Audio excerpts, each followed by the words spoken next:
This is the first of many videos I'm going to make about this subject, the subject being the Democratic Party.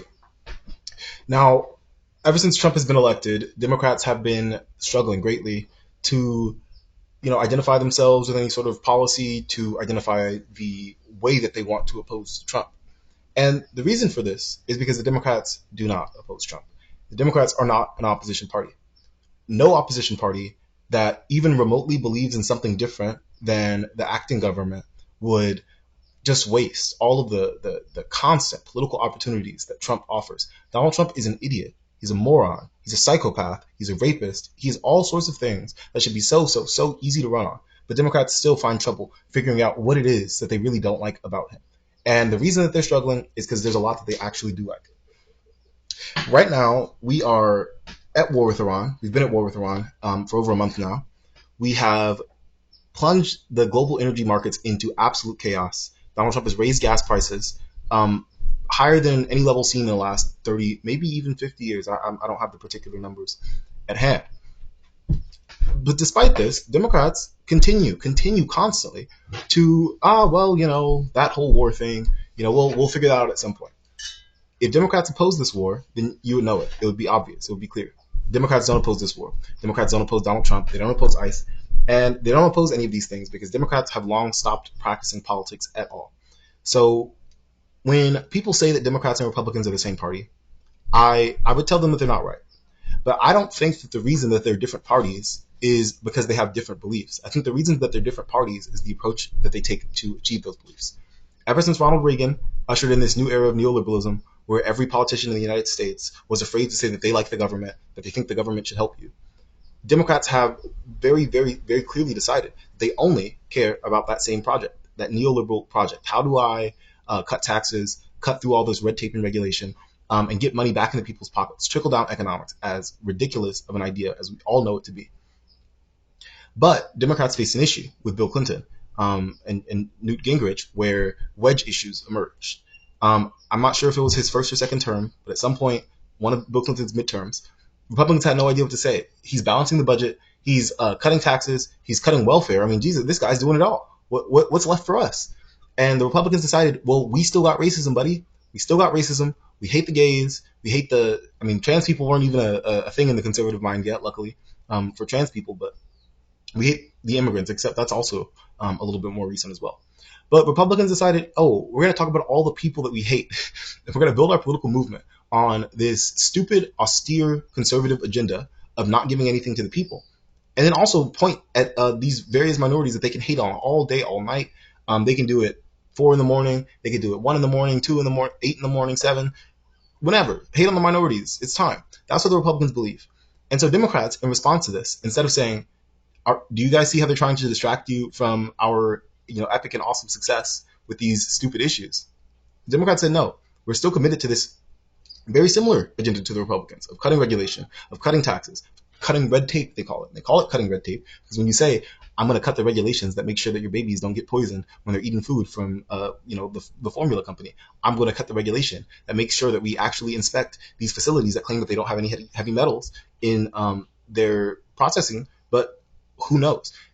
That's not what Democrats run on. That's not what Republicans run on either. But Democrats adopt the same framing because, again, they have the same agenda.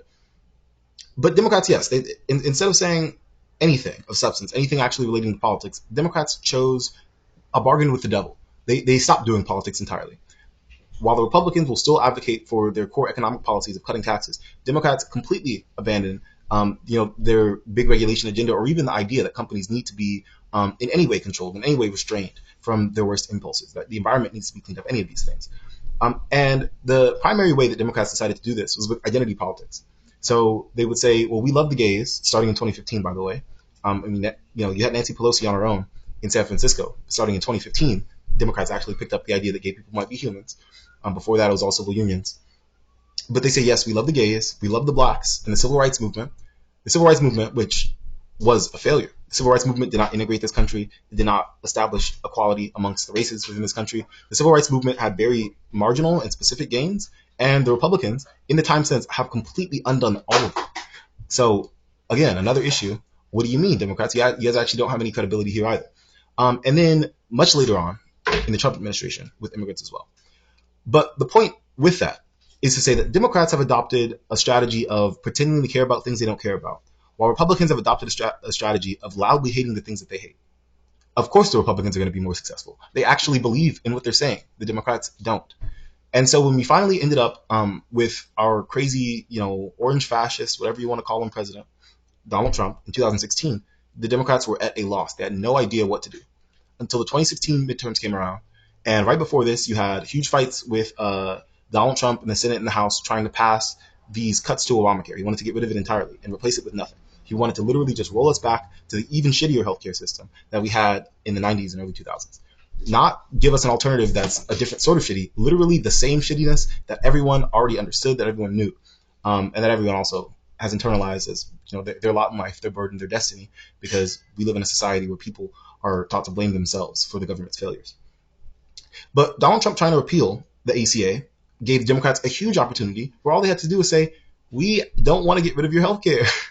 We don't want to kill you with a gun. We don't want to shoot up your family. We don't want to deny your grandma cancer treatment. We just don't want to do that. And that's all they had to say. And that's all they did say. Luckily, there were some progressive movements within the party, thanks to groups like Justice Democrats, thanks to individuals like Ilhan Omar, Alexandria Ocasio-Cortez, even, Paula Jean Swearengin, shout out. I don't know what she's up to now, and I don't want to know. But shout out to her, because she put that work in, too, in West Virginia, in a place where we haven't had so much of progressive movements. But the Democrats, they got a layup. The Democrats got a fucking layup, an unguarded layup. They walked in right up to the basket, and they were like, "Oh, I can put it in there, really, really me?" And then they did. And to the Democrats, this was victory. When in reality, what this was unbelievable luck. Unbelievable luck. This was not effective opposition. This was a party that did nothing, that sat on its hands, and that refused to stand for anything. That got lucky that their opposition was so clumsy, was so incompetent, and so evil that they had a wonderful case to make for why you should vote for them instead. Then in 2020, you get Joe Biden, who was literally elected in the beginning of the COVID pandemic. Donald Trump got COVID a week before the election, and not to mention the mail-in voting, which hugely boosted turnout. Not to mention the fact that the country was also falling apart under Donald Trump in many ways. Mostly the tax cut, mostly like the corporate malfeasance. But then you also had a lot of these white nationalist spree killers popping up. There was the synagogue shooting in 2018. There was Heather Heyer, who was mowed down at the Charlottesville protests. Yeah, Donald Trump, good people on both sides. I mean, he was losing face, and the Democrats just barely squeaked by the victory. Good job flipping Georgia, that's great. But maybe we should win Georgia by like more than 0% next time. I don't know. That's the kind of approach you get from a real opposition party. But Democrats are, again, they are not one. But then, 2022 comes around, Democrats lose the midterms, as obviously what happened. I mean, just barely. They just barely lose the House, but House is gone. And then 2024 finally rolls around. And in 2024, Democrats no longer had Donald Trump to rely on. They could no longer say, well, look how crazy and bad he is, because he wasn't in power. They were. And what were they doing with their power? Fuck all. For normal people, fuck all. And so we ended up in a situation where we've got this guy again, and we've got the exact same level of destroying the country, except this time it is monumentally worse. Trump 1 versus Trump 2 is so laughably incomparable. I mean, again, the Democrats were incompetent. The Democrats dropped the ball in Trump 1, but at least they won.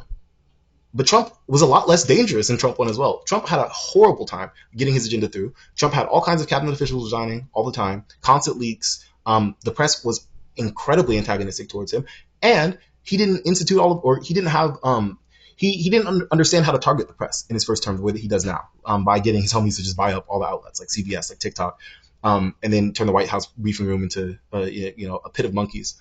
Just Mr. President, you look so beautiful today, Mr. President. Can I talk to you about how glorious the bombs were when they fell on Iran? And I felt my American patriot heart spout and eagle spontaneously, Mr. President. You're the greatest ever.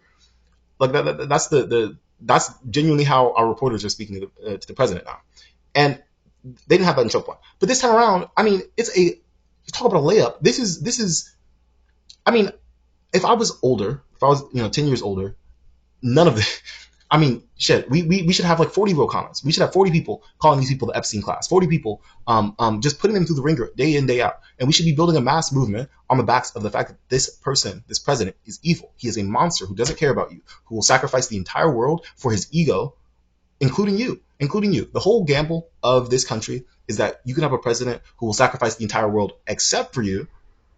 And then you're like, okay, well, maybe I can tolerate that. But including us, what the fuck is the point? What are we doing? And he's not even good at maintaining empire. That's basic. It does it by itself. All you have to do is not touch anything. And he goes in there and he puts his hands on all the buttons and he goes, I'm gonna steal Israel. I want Israel. I want Iran. I want Iran. They're running. I'm not gonna let them run with his fucking rapist ass. And this is the best we got. This is the best we got. These Democrats who, this one. No more money for this stupid war. Donald Trump has no plan, no strategy. That's the best you got? That's the best you got, dude? I mean, it's, I'd almost call it terrifying, but it's really laughable as well in a sense. Because the reality is, these people, these Democrats, are not going to be able to maintain their power. It's genuinely impossible. Because to act this incompetently in the face of such grave challenges makes it very clear that you are not on the side of the people who oppose Donald Trump. You are something else entirely. And what that thing is, I mean, I don't know. Maybe it's good. Maybe they can write a little book about how awesome and cool they are. But I don't think most people are going to agree with them. Democrats are not an opposition party, and they should be. And they will be, so long as people recognize their failures. And so long as we don't have a media class that prefers to pretend that their failures don't exist.